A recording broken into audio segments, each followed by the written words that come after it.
నిశాంత్ మృతదేహాన్ని చూసేందుకు అపోలో ఆసుపత్రికి బంధువులు తరలివస్తున్నారు. అక్కడి తాజా పరిస్థితిని మా ప్రతినిధి విజయభాస్కర్ ప్రత్యక్షంగా అందిస్తారు.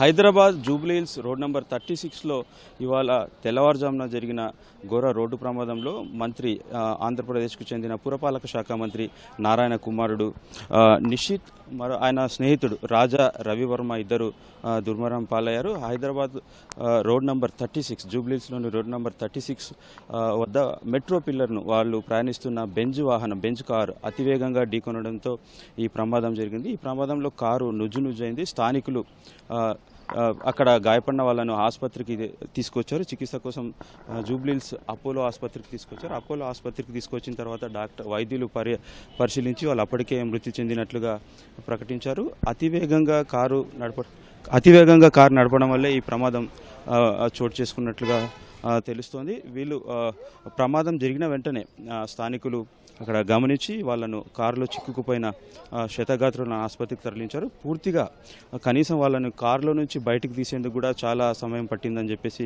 స్థానికులు చెప్తున్నారు. ఈ ప్రమాదం కేవలం అతివేగం వల్ల జరిగి ఉండొచ్చు అనే విధంగా అక్కడ స్థానికులు చెప్తున్న దాని ప్రకారం తెలుస్తుంది. అయితే ఈ ప్రమాదానికి సంబంధించి ప్రస్తుతం ఈ ప్రమాదం జరిగిన వెంటనే వాళ్ళ సమాచారం అందుకున్న వెంటనే వాళ్ళ బంధువులు పెద్ద ఎత్తున ఆసుపత్రికి తరలి వస్తున్నారు. మరోవైపు రాష్ట్ర భారీ నీటిపారుదల శాఖ మంత్రి హరీష్ రావు సైతం కాసేపటి క్రితం అపోలో ఆసుపత్రికి తరలి వచ్చారు. ఘటనకు సంబంధించిన ఎలా జరిగింది అనే ప్రమాద వివరాలను ఆయన తెలుసుకున్నారు. కుటుంబ సభ్యులతో మాట్లాడారు. ఈ ప్రమాదం పట్ల తీవ్ర విచారం వ్యక్తం చేశారు. మరోవైపు మంత్రి నారాయణ లండన్ పర్యటనలో ఉన్నందున ఆయనకు సమాచారం అందించారు. ఆయన హుటాహుటిన అక్కడి నుంచి సాధ్యమైనంత మేర త్వరగా లండన్ నుంచి హైదరాబాద్కు బయలుదేరి వస్తున్నారని వాళ్ళు బంధువులు చెప్తున్నారు. మొత్తంగా ఈ ప్రమాదం ఈ రోడ్డు నంబర్ 36లో పెద్దమ్మ టెంపుల్ సమీపంలో జరిగిన ఈ ప్రమాదం కేవలం మెట్రో పిల్లర్ను అతివేగంగా ఢీకొనడం వల్లే జరిగిందని చెప్పి చెప్తున్నారు. ఈ ప్రమాదంలో నిషిత్ నారాయణ కుమారుడు నిషిత్ ఆయన మిత్రుడు రాజా రవివర్మ అక్కడికక్కడే మృతి చెందారు. ఈ నిషిత్ ప్రస్తుతం నారాయణ విద్యాసంస్థల డైరెక్టర్గా పనిచేస్తున్నారు. ప్రస్తుతం చాలామంది బంధువులు వాళ్ళ వివిధ పలువురు అపోలో ఆసుపత్రికి తరలి వస్తున్నారు. ఈ ప్రమాదం జరిగిన వెంటనే ఆంధ్రప్రదేశ్ తెలంగాణకు చెందిన వివిధ పార్టీల నేతలు బంధువులు అపోలో ఆసుపత్రికి తరలి వస్తున్నారు.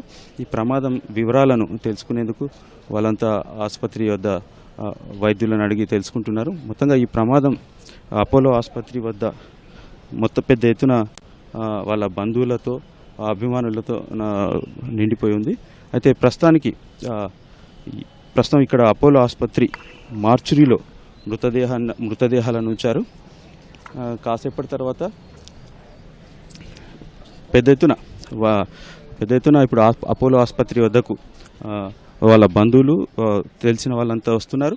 అపోలో ఆసుపత్రికి సంబంధించి ఈ ప్రమాదం గురించి తెల్లవారుజామున 3:20కు ఈ 3 గంటల 20 నిమిషాలకు ఈ ప్రమాదం చోటు చేసుకునగా అక్కడి నుంచి తీవ్రంగా గాయపడిన వాళ్ళిద్దరిను అపోలో ఆసుపత్రి సమీపంలోని అపోలో ఆసుపత్రికి తరలించారు. ప్రస్తుతం అపోలో ఆసుపత్రి ఎమర్జెన్సీ యూనిట్ వద్ద పెద్ద ఎత్తున వాళ్ళ మంత్రి నారాయణకు సంబంధించిన బంధువులు తెలుగుదేశం పార్టీ నేతలు వివిధ పార్టీలకు చెందిన వాళ్ళు కూడా ఇక్కడికి తరలి వస్తున్నారు. ప్రస్తుతం హరీష్ రావు ఇంకా ఆసుపత్రి వద్దే ఉన్నారు. లోపల ఈ ఘటనకు సంబంధించిన వివరాలు తెలుసుకుంటున్నారు. అపోలో ఆసుపత్రికి సంబంధించి మంత్రి నారాయణకు సంబంధించి నారాయణ విద్యా సంస్థలకు సంబంధించిన పలువురు సైతం ఇక్కడికి వచ్చి ఈ ఆసుపత్రి ప్రమాదానికి సంబంధించిన విషయాలను తెలుసుకుంటున్నారు.